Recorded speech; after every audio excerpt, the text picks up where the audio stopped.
Hello everyone, welcome back to EPL Fantasy Tips. I'm your host, Simon Barreiro. Before we begin this week's selections, I think it is appropriate to have 10 seconds of silence for the late Queen, Her Majesty. So let's just wait for 10 seconds, shall we?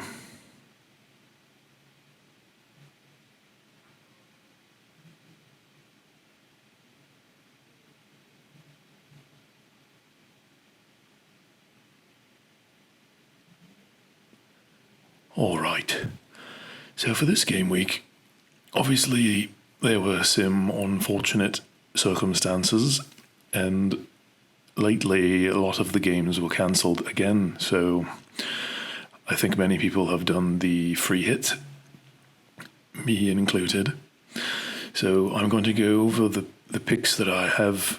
I've gotten rid of most of the players on my team, so I'll have to go into further detail and explain why I've replaced those players with the new ones that I have on the pitch here.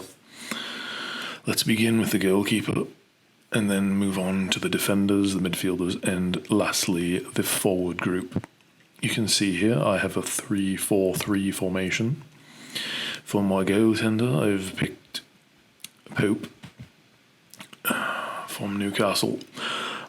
I think he's probably going to do well because Newcastle's team has improved significantly with their new manager, and Bournemouth are not playing up to speed. So I think Pope is a good selection. Only 14% of the entire league have selected him, and he did very well against Crystal Palace in the last game week.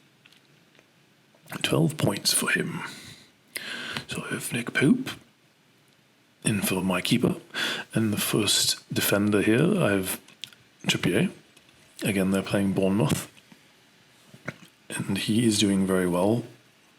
He's playing every minute of every game, which is unusual for him. In previous seasons, he didn't play as often, but since he's getting full minutes, you'll see him rewarded for it.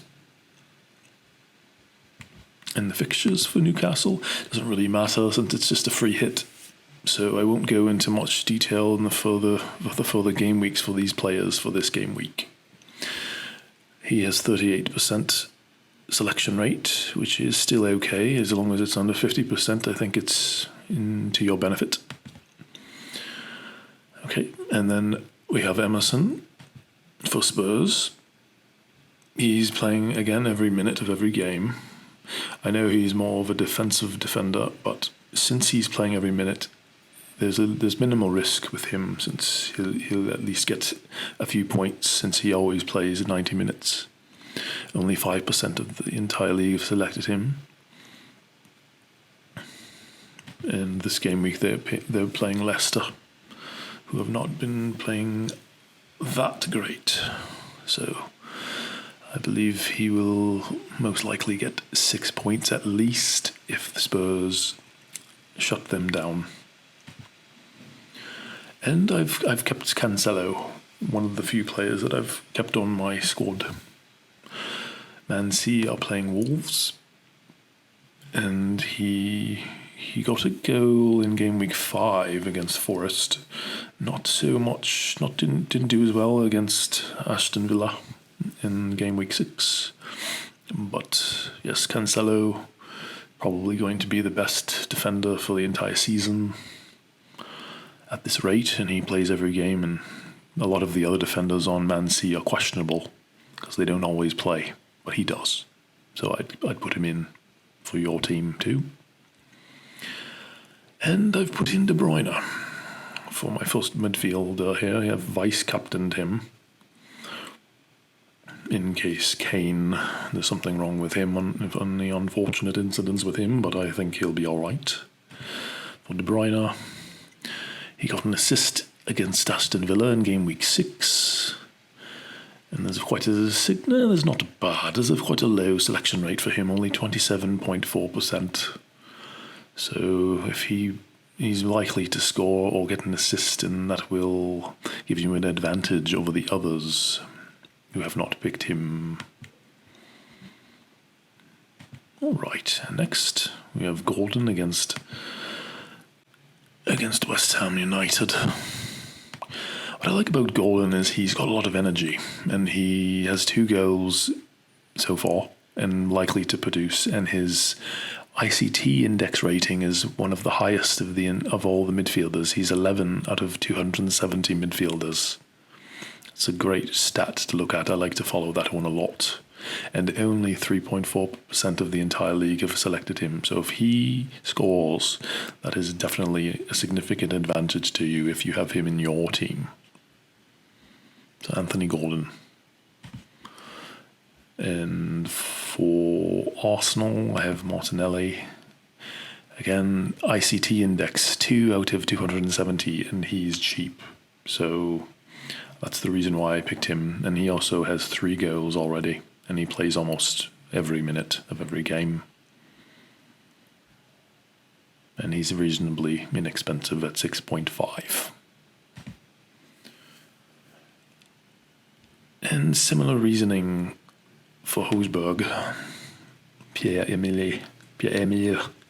Not know if I'm pronouncing that one correctly. I don't watch too much of Spurs these days. But similar reasoning, low selection rate, and his ICT index is rather high, and he's not expensive whatsoever. So, and he scored last game week, so he might keep going. He might pick it up. He's quite hot at the moment.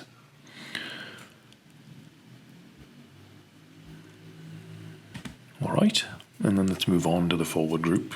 Mitrovic, one of the few players that I've kept on my team. He's scored almost every game week so far, and I had no reason to take him off. He's on quite a roll.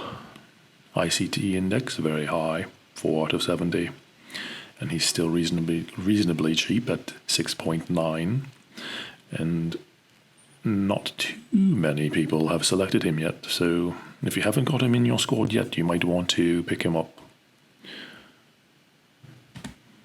And of course, Haaland. I know I may have jumped on the bandwagon here, but he is just a monster. He's almost got a hat trick every game week. Look at this. Look at the stats. Even though, I know a lot of people have picked him, but if he puts up another hat trick, you want to have him on. You don't want to miss out on that. And since most of you have probably played a free hit this game week, it's probably the time to put him in, even though it's only temporary. For my squad, at least. And last but not least, we have Kane. I've captained him, not Haaland. I was tempted to captain Haaland, but since Kane, not as many people have picked him, so I think it's to your advantage to pick someone who has a low selection rate, relatively low. So he's only 17% have picked him, which is good, and he has a high ICT index. So he's been checking all the boxes so far, and he scored in the previous game week against Fulham. And he has not had many scoring droughts at all, really, except for game week 5 and the first game week. So he could very well get a hat-trick as well, and if you've captained him, you're laughing. All right, so there's my selection for this free hit. Please let me know what you think in the comments. And thank you for watching. My name's Simon Berriglov, and this is EPL Fantasy Tips on YouTube.